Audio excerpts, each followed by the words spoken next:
Bismillahirrahmanirrahim. Assalamualaikum warahmatullahi taala wabarakatuh dan selamat sejahtera kepada para pelajar sekalian.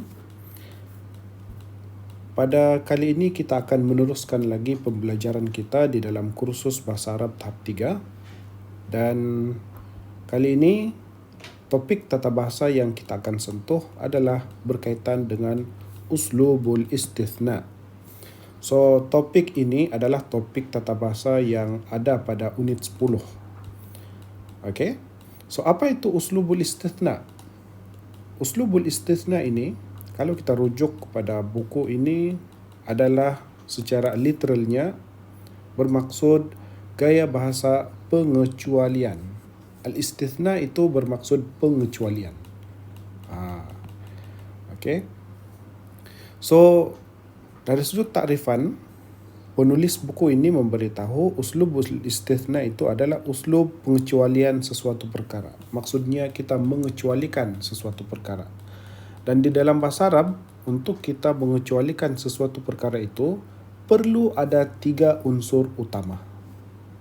Tanpa 3 unsur utama ini, so ayat pengecualian ataupun gaya bahasa pengecualian di dalam bahasa Arab ini, dia tidak akan sempurna. So, mesti ada 3 unsur utama. Apa dia? Yang pertama, di dalam ayat bahasa Arab itu mestilah ada al-mustathna minhu. Apa itu al-mustathna minhu? Dia adalah kelompok besar yang dikecualikan. Okey. Kemudian, yang kedua, mesti ada adatul istithna. Apa itu adatul istithna? Alat pengecualian. So, perkataan kecuali itu sendiri. Alat pengecualian bermaksud perkataan yang memberi maksud kecuali. Okay? So, dalam konteks bahasa Arab dan dalam konteks sukatan kamu ni, dia hanya beri 3 lah alat pengecualian di dalam bahasa Arab. Sebenarnya ada lebih daripada 3, tapi untuk sukatan pelajaran ini, dia hanya bagi 3, iaitu yang pertama illa, yang kedua siwa, yang ketiga ghair. Ketiga-tiga perkataan ini semuanya memberi maksud kecuali. Okey? Dan perlu ada perkataan ini di dalam ayat, barulah sempurna salah satu daripada 3 unsur utama. Okey? Kemudian yang ketiga adalah al-mustathna. So, apa itu al-mustathna? Inilah objek yang dikecualikan. Okey, baik. Untuk kamu lebih faham apa yang saya terangkan ini, kita akan terus tengok contoh ayat dan kita apply apa yang kita sudah terangkan ini. Okey. So, macam yang saya kata tadi, pengecualian ini, uslub pengecualian ataupun uslub istithna adalah uslub pengecualian sesuatu perkara. So, dalam erti kata yang lain, untuk lebih memudahkan kamu faham, apa yang dimaksudkan dengan pengecualian di situ adalah untuk kita mengeluarkan sesuatu objek dari kelompok besar dia. Okey? Mengeluarkan sesuatu objek daripada mana? Dari kelompok besar dia. Itulah pengecualian. Kita mengecualikan sesuatu objek dari kelompok besar dia. Okey. Kita tengok contoh ayat yang saya bagi di sini. Okey, kita tengok di sini ayat ni. Ayat dia berbunyi hadara at-talibuna illa aliyan. Hadara telah hadir, at-talibuna pelajar-pelajar lelaki, illa kecuali aliyan. Ali ni nama orang lah. So, Ali ni adalah pelajar. Okey. Bila kita tengok ayat pendek ini, kita boleh nampaklah apa yang dimaksudkan dengan pengecualian. Kita mengecualikan sesuatu objek dari kelompok besarnya. Kalau kita tengok konteks ayat, contoh ayat pendek ini, kita mengecualikan siapa? Mengecualikan Ali yang merupakan pelajar daripada kelompok pelajar-pelajar yang dimaksudkan di dalam ayat ini. Ali itu pelajar Dan kumpulan besar dia itu adalah, kelompok besar dia itu adalah pelajar-pelajar. Maka di dalam ayat ini dikatakan pelajar-pelajar hadir. Semua pelajar-pelajar lelaki ini dihadir. Kecuali kita menggunakan perkataan kecuali untuk mengeluarkan.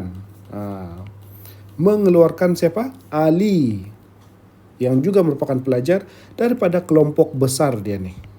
Jadi kita kata telah hadir semua pelajar-pelajar lelaki kecuali Ali. Itulah yang kita memaksudkan. Kita mengeluarkan sesuatu objek dari kelompok besar dia. Dalam konteks ayat tu kita mengeluarkan Ali daripada kelompok pelajar-pelajar lelaki yang dikatakan telah hadir. Maksudnya Ali ini dia tidak hadir lah.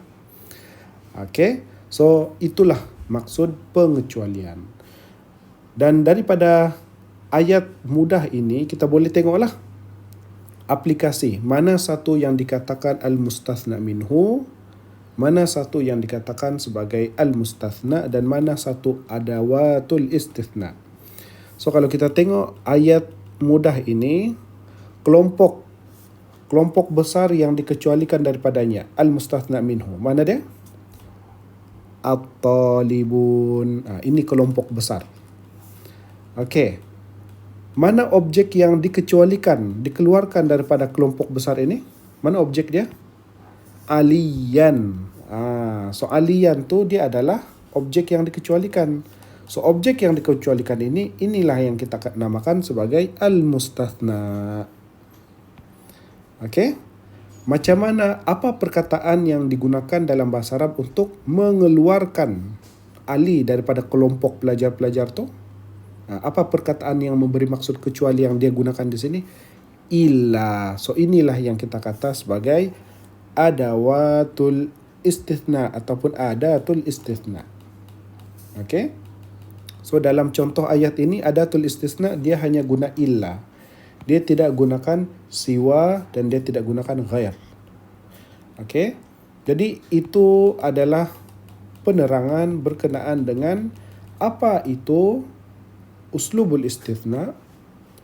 Kemudian apa itu 3 unsur utama yang mesti ada di dalam ayat mudah yang menunjukkan penggunaan uslubul istithna.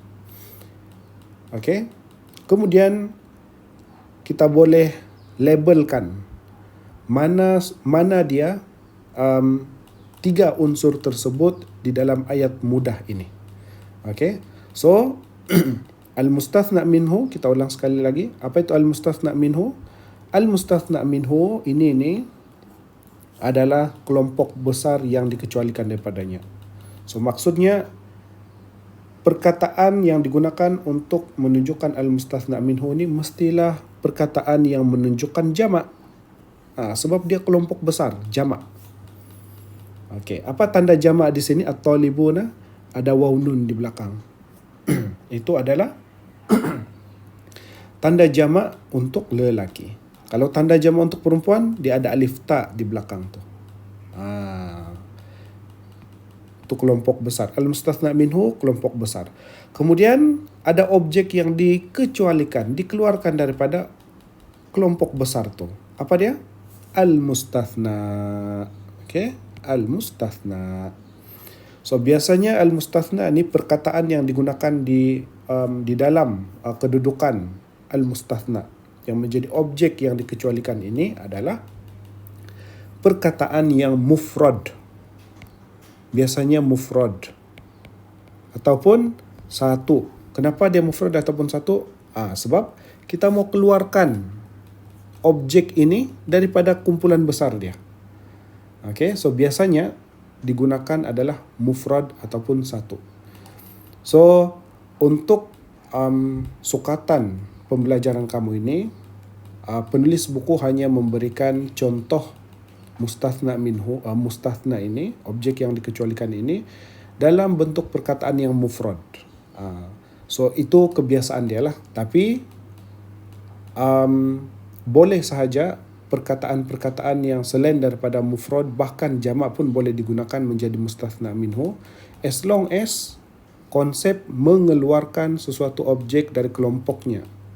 Okey, kelompok besarnya itu terpakai. Macam tu. Okey, jadi itulah penerangan berkenaan dengan uslubul istithna dan juga elemen-elemen utama, 3 elemen utama yang wajib ada di dalam sesebuah ayat bahasa Arab yang memberi maksud yang menggunakan gaya bahasa pengecualian ini. Okey. Okay, so saya harap kamu fahamlah. Okey, sekarang kita akan tengok pula contoh-contoh yang diberikan di dalam buku ini berserta dengan latihan-latihan pengukuhan supaya kefahaman kamu berkenaan dengan topik tata bahasa uslubul istithna ini menjadi lebih baiklah. Okey, kita tengok contoh yang diberikan di sini. So, inilah contoh-contoh ayat yang menggunakan uslubul istithna. So, contoh ayat yang menggunakan uslubul istithna ini semuanya mengandungi 3 elemen utama. 3 rukun utama dalam uslubul istithna. Dia mesti ada yang pertama, al-mustathna minhu. Objek besar, kelompok besar yang dikecualikan daripadanya. Kemudian yang kedua, mesti ada adatul istithna, ada perkataan yang digunakan untuk memberi maksud kecuali. Kemudian yang ketiga, adanya al-mustathna, iaitu objek yang dikeluarkan daripada kelompok besar dia tu. Okey, so dia tunjukkan di sini daripada contoh-contoh pertama sehinggalah keenam ini, semua ayat-ayat ini mengandungi 3 elemen tersebut. Okey, dan dia keluarkan. Kalau kita tengok di sini, yang pertama contohnya berbunyi raja'a al-auladu illa waladan. Telah pulang kanak-kanak. Tengok. Ini jamak ni, bentuk jamak ni. Telah pulang kanak-kanak illa, kecuali seorang anak lelaki. Al-auladu, anak-anak. Waladan, seorang anak lelaki. Jadi seorang anak lelaki ini dia adalah al-mustathna, dia adalah objek yang dikeluarkan daripada kelompok besar kanak-kanak di sini ni. Okey, dia dikeluarkan, dikecualikan daripada kelompok besar dia. Okey, apa adat istisna ataupun apa perkataan kecuali dalam bahasa Arab yang digunakan? Illa. Okey. Kemudian kita tengok lagi contoh yang seterusnya. Kita ambil contoh yang ketiga. Okey. Yang ketiga ni bunyi dia jaa asdiqauna siwa Zaidin. Telah datang kawan-kawan kami. Okey, kawan-kawan kami. Kawan-kawan ni ramailah. Kawan-kawan ni ramai. Kawan-kawan lelaki kami. Okey, kecuali digunakan perkataan kecuali di sini yang digunakan adalah siwa. Okey, kecuali Zaidin. So Zaidin ni adalah objek yang dikecualikan, dia adalah mustathna. So Zaidin ni mustathna. Okey. Kemudian kita tengok lagi contoh yang seterusnya adalah contoh yang kelima kita tengok. Contoh yang kelima ni berbunyi zara, telah melawat as-suyyahu, para pelancong. Ini pun perkataan ramai ni, digunakan jamak. Okey. Para pelancong al-asimat, ibu-ibu kota, ghaira asimatin. Okey. Al-asimat ni pun adalah bentuk perkataan jamak. Ini jamak untuk apa ni? Jamak untuk perempuan. Apa tanda dia? Ada alif ta di hujung perkataan tu. Okey. So, barulah lepas tu dia kata ghaira, kecuali. So, dalam ayat ini perkataan bahasa Arab yang digunakan untuk memberi makna kecuali adalah ghaira. Tadi siwa dan contoh sebelum ni lagi pula illa. Sekarang ni dia guna ghaira. Kecuali, okey, apa al-mustathna? Apa objek yang dikecualikan daripada kelompok besar tu asimatin. Satu ibu kota. Kecuali satu ibu kota yang para pelancong tu dia tidak lawat. Okey, so mana kelompok besar untuk ibu kota ni? Kelompok besar dia adalah al-asimat. Jadi asimah di sini dikecualikan, dikeluarkan daripada kelompok besar ibu kota. Okey? Macam tu. Okey.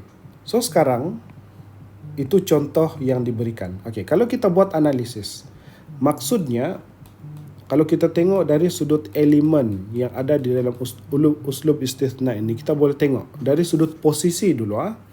Kita boleh tengok al-mustasna minhu mesti berada di hadapan, di hadapan dulu, barulah diikuti oleh adatul istisna. Sorry, saya gunakan pen biru lah supaya lebih terang. Dari sudut posisi elemen uslub istisna ini, di awal dia mestilah dimulai dengan al-mustasna minhu. Dan al-mustasna minhu ini mestilah dalam bentuk jamak, ramai. Sama ada untuk lelaki ataupun untuk perempuan. Kalau lelaki sama ada untuk lelaki, perempuan ataupun jamak taksir. Jamak taksir. Kalau untuk lelaki, biasanya perkataan tu dia akan diakhiri dengan huruf waw nun. Kalau jamak untuk perempuan, biasanya perkataan jamak itu diakhiri dengan huruf alif ta. Manakala untuk jamak taksir, ini kamu kena tengok ada bentuk-bentuk dia yang tertentu. Nanti kita tengok sama-sama lah. Okey. So, itu bentuk al-mustasna minhu. Dari sudut posisi dia, posisi dalam uslub istisna mesti mesti mustasna minhu ni berada di awal. Kemudian barulah selepas dia ada adatul istisna. Tidak boleh adatul istisna ini berada di hadapan, berada sebelum mustasna. Tidak boleh. Mustasna dulu di depan dan baru diikuti oleh adatul istisna. Dan setelah adatul istisna barulah diikuti oleh mustasna. Ini posisi dia. Ini posisi dia. Kena ingat betul-betul. Kemudian bentuk mustasna minhu ini pula biasanya, dan kalau ikut kamu punya buku rujukan ini, dia mestilah dalam bentuk mufrad ataupun satu. Cuba tengok. Semua di sini ni mustasna minhu dia ni semuanya satu. Satu. Okey. Jadi perlu berikan perhatian untuk perkara-perkara tersebut. Okey. Kemudian itu berkenaan dengan selesai kita bercakap tentang posisi untuk unsur adawat uslubul istithna. Okey. Sekarang kita tengok pula satu lagi perkara yang kamu perlu berikan sepenuh perhatian, iaitu berkenaan dengan apa kesan perkataan kecuali dalam bahasa Arab yang digunakan terhadap al-mustathna. Okey. Apa kesan penggunaan adatul istisna, jenis-jenis adatul istisna terhadap al-mustathna? Apa kesan dia? Okey. Kalau kita tengok daripada contoh ini, kita akan dapati kalaulah adat ataupun perkataan kecuali dalam bahasa Arab yang digunakan adalah illa, maka mustasna dia, yang berlaku pada mustasna ini, huruf akhir dia. Kita zoom sikit. Kita zoom. Huruf akhir dia akan berbaris atas. Dia akan berbaris atas. Kalau dia menggunakan perkataan illa sebagai kecuali, dia akan menyebabkan perkataan huruf akhir bagi al-mustasna itu berbaris atas. Sedangkan kalau perkataan kecuali dalam bahasa Arab yang digunakan adalah siwa dan ghaira, dia akan menyebabkan mustasna minhu yang datang selepas dia itu, huruf akhir dia adalah berbaris bawah. Tengok semua berbaris bawah. Kalau illa berbaris atas, tapi kalau siwa dan ghaira dia mesti berbaris bawah. Okey, so ini adalah perbezaan kesan yang dibawa oleh perkataan illa berbanding perkataan siwa dan ghaira. Jadi ini pun kamu perlu berikan perhatian. Ingat betul-betul, kalau perkataan illa digunakan untuk menjadi perkataan kecuali itu, maka mustasna itu mesti huruf akhir dia mestilah berbaris atas. Tapi kalau perkataan kecuali dalam bahasa Arab yang digunakan adalah siwa ataupun ghaira, maka mustasna selepas dia, huruf mustasna selepas dia yang paling akhir, huruf akhir untuk mustasna selepas tu mestilah berbaris bawah. Macam ni. Okey. Okey. So itulah yang boleh kita belajar daripada contoh yang dikemukakan oleh penulis buku. Seterusnya kita akan tengok pula latihan-latihan pengukuhan. Okey, so sekarang kita akan tengok pula latihan pengukuhan 10.6. So untuk latihan pengukuhan 10.6 ini, kamu diminta untuk ubah seperti dalam contoh. Okey. So di dalam contoh ini, yang pertama kalau kita tengok contoh ini, dia bagi kenyataan statement kullu at-talabati, semua pelajar-pelajar hadiruna, hadir. Okey, kemudian dia minta ubah seperti dalam contoh. So ubah di sini bermaksud tambah adatul istisna dan juga al-mustathna. Mana al-mustathna? Talib di sini. So jadilah ayat yang betul mengikut uslub istisna. Barulah cukup dia punya 3 elemen, iaitu kamu ada apa dia?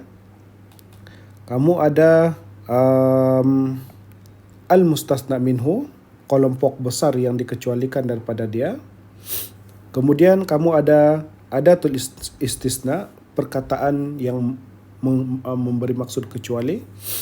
Kemudian kamu ada al-mustasna, perkataan ataupun objek yang dikecualikan daripada kelompok besar dia tu. Okey. So ubah seperti dalam contoh. Jadi ubah tu maksudnya apa? Ubah tu maksudnya kamu kena tulis adatul istisna, perkataan kecuali dalam bahasa Arab ni, dan juga apa al-mustasna dia. Okey, apa al-mustasna dia. So al-mustasna ini macam yang kita kata tadi, dia mestilah dalam bentuk mufrad kepada kelompok besar yang dia dikecualikan daripada kelompok tersebut. Kalau macam talib ini, dia adalah objek yang dikecualikan daripada kelompok besar pelajar ni. So talib mufrad, seorang pelajar. Talabah jamak taksir, pelajar-pelajar. Okey. So pastikan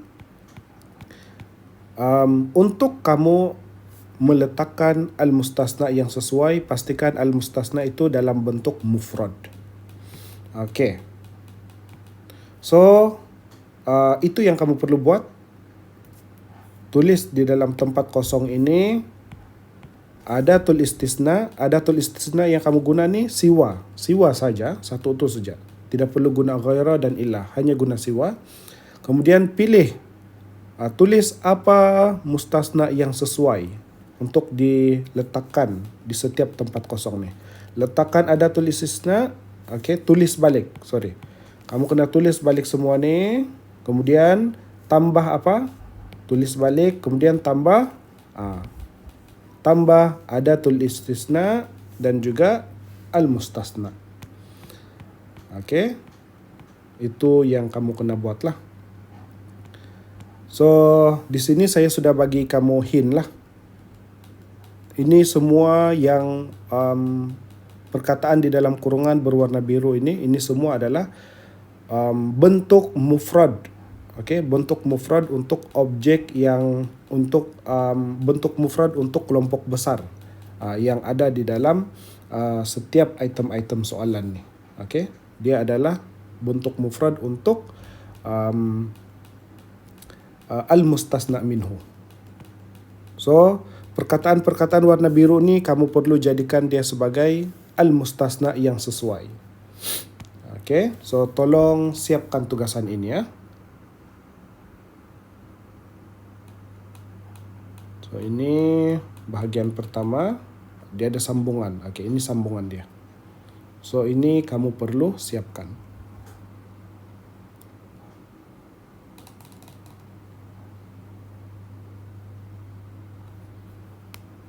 Okey, yang seterusnya, latihan 10.7.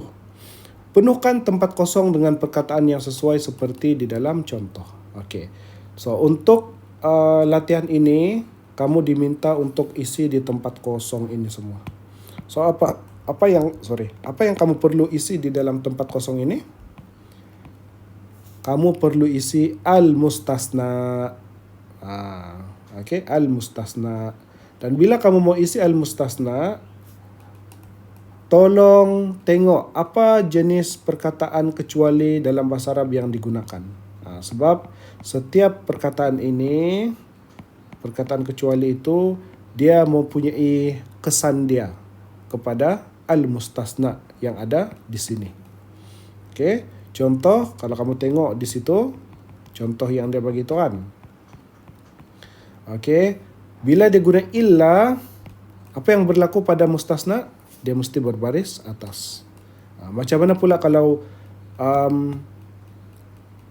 dia menggunakan perkataan kecuali itu adalah siwa dan ghairah.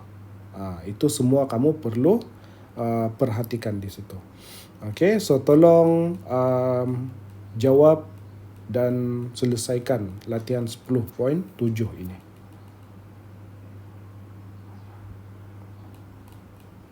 Okey, sebelum saya terlupa, semua perkataan warna biru yang berada di dalam kurungan ni adalah bentuk mufrad bagi kelompok besar yang ada di dalam setiap item-item soalan ni. Okey.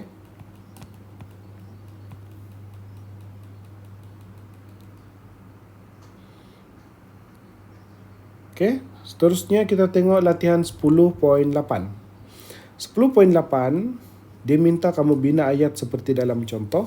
So kalau kita tengok contoh di sini, dia just bagi dua perkataan. Okey, daripada dua perkataan itu, kamu diminta untuk bina ayat seperti ini. So daripada ayat itu kita tengok, kalau kamu perasan, kamu boleh tengok di situ, yang berada dalam kotak warna hijau ini adalah perkataan yang kekal. Setiap item soalan ini mesti ada. Okey, so zurtu tu mesti ada di depan ayat, kemudian illa mesti ada di pertengahan. Macam ni lah kedudukan dia. Kemudian di antara zurtu dan juga illa ini yang kotak warna hijau tu, di situlah kamu akan masukkan perkataan yang ada di sini. Okey, yang tengah ni, yang berada di antara zurtu dan illa ini, dua kotak hijau tu, diambil daripada mana? Daripada perkataan rangkai frasa yang berada di awal-awal ini. Okey. Kemudian perkataan akhir ini diambil daripada mana? Diambil daripada perkataan kedua yang terakhir ini. Okey. So, bila kamu bina ayat, kena pastikan dia mengikut kaedah pembinaan uslub istisna yang betul. Okey, bila saya kata dia mengikut kaedah pembinaan uslub istisna yang betul, okey, apa yang kamu perlu buat? Cuba tengok. Yang pertama, okey, baris di sini ni kalau kita tengok, ini dia berbaris depan. Sebab ini masih lagi dalam bentuk marfu' lah. Tapi bila dia masuk ke dalam ayat ini, apa yang berlaku? Coba tengok perubahan dia, baris pun menjadi baris atas. Ini kamu kena ubah. Kalau kamu copy and paste tanpa ubah baris tu, jawapan kamu salah. Jadi perlu ubah mana yang perlu. Okey. Kemudian yang kedua, coba tengok perkataan mat jarun di sini. Sekarang ni dia berbaris tanwin di depan, dhammah lah kalau kita guna istilah dalam nahwu bahasa Arab ni. Mat jarun. Huruf akhir dia berbaris tanwin 2 di depan, dhammah. So bila dia masuk dalam ayat ni, apa yang berlaku? Dia berbaris atas. Kenapa dia berbaris atas? Sebab perkataan kecuali yang digunakan tu adalah illah. Okey. Jadi itu yang kamu perlu buat. Pastikan kamu gunakan perkataan yang diberikan di sebelah sini ni untuk membina ayat uslub istisna macam ni, dan tolong lihat perubahan yang perlu dilakukan. Apa perubahan yang perlu dilakukan? Contohnya baris ini. Itu antara perubahan lah. Dari sudut posisi, kamu sudah nampak kan posisi dia ni. Yang warna hijau ini kekal di sini. Copy and paste. Yang ini copy and paste. Okey, manakala yang bulatan berwarna merah itu, itulah yang kamu akan masukkan daripada perkataan-perkataan ini. Okey, so buat daripada nombor 1 sampai akhir. So di sini saya sudah bagi 2 contoh cara buat. Okey, bila saya terangkan kamu tentang ini, sebenarnya apa yang saya mau kamu tengok bukanlah semata-mata cara untuk kamu analisis berdasarkan contoh dan jawapan di sini. Tapi untuk kamu tengok secara lebih mendalam bagaimana uslub istisna ini digunakan di dalam ayat bahasa Arab. So, uslub istisna ini dia akan, kalau kamu tidak faham konsep asas pembinaan uslub istisna seperti yang saya jelaskan daripada awal, susah untuk kamu apply dalam pelbagai bentuk-bentuk rangkai kata bahasa Arab yang menggunakan uslub istisna seperti ayat ini. Jadi bila saya kata ada perkataan yang dikekalkan, ada perkataan yang berubah macam ni, sebenarnya yang saya mau adalah untuk kamu analisis kenapa perkataan itu dikekalkan dan kenapa ada perkataan yang berubah, dan kenapa perkataan yang berubah tu sesuai untuk dimasukkan di dalam template lah, kalau saya boleh katakan template uslub istisna ini. Itu yang kamu kena tengok lah. So jawapan dia sebenarnya adalah kerana melalui rangkai kata ini, uslub istisna itu dapat memberikan fungsi yang sepatutnya. Kenapa dia boleh, apa fungsi uslub istisna? Mengecualikan sesuatu objek daripada kelompok besarnya. Ataupun kita kata mengeluarkan sesuatu objek daripada kelompok besarnya. So macam mana fungsi ini boleh berlaku? Apabila ada 3 elemen di dalam unsur istisna itu, yaitu al-mustasna minhu. Kemudian ada adatul istisna, dan yang terakhir dia ada al-mustasna itu sendiri. Jadi itu yang sepatutnya kamu buat, bukan semata-mata copy and paste. Tengok teknik macam mana menjawab lah. Itu yang lebih penting sebenarnya. Okay. So, tolong jawab latihan 10.8. Dan ini adalah sambungan kepada latihan 10.8 tu lah. Okay. So, tolong siapkan tugasan ini. Okay, yang seterusnya kita tengok pula latihan 10.9. So, latihan 10.9 ini dia minta kamu betulkan perkataan yang bergaris. Ini kamu kena perbetulkan lah apa yang salah. Kalau kita tengok contoh yang diberikan di sini, so perkataan yang bergaris ni adalah salah. Talibin. Kenapa dia salah? Bila kita tengok rupa-rupanya dari sudut perkataan illa dan mustasna tu. So perkataan illa yang digunakan adalah perkataan kecuali yang digunakan adalah illa. Tapi kalau kita tengok dia punya mustasna yang datang selepas illa ini adalah, kita tengok huruf akhir dia berbaris bawah. So ini salah. Sepatutnya mustasna yang datang selepas perkataan illa itu, dia mesti berbaris, huruf akhir dia mestilah berbaris atas. Barulah kita perbetulkan macam ni, ini baru betul. Ini yang kita kata betulkan perkataan yang bergaris. Macam mana membetulkan? Seperti dalam contoh ini. Okey, jadi tolong siapkan latihan 10.9 seperti mana contoh yang diberikan lah. Okey. Yang seterusnya, so habislah itu sahaja. Jadi dengan berakhirnya perbincangan kita tentang latihan 10.9 ini, maka berakhirlah sudah sesi penerangan tata bahasa bagi unit 10 ini yang berkaitan tentang topik uslubul istisna. Saya harap kamu faham apa yang sudah dijelaskan, dan tolong buat dan siapkan semua latihan-latihan pengukuhan yang ada di dalam buku kamu itu, apa yang kita sudah bincangkan itu, dan kita akan tengok jawapan kamu adakah betul ataupun tidak. Kita bincangkan sekali lagi ketika kita bersua di dalam kelas yang seterusnya. Okey. So itu saja daripada saya. Terima kasih atas perhatian. Assalamualaikum warahmatullahi dan selamat sejahtera.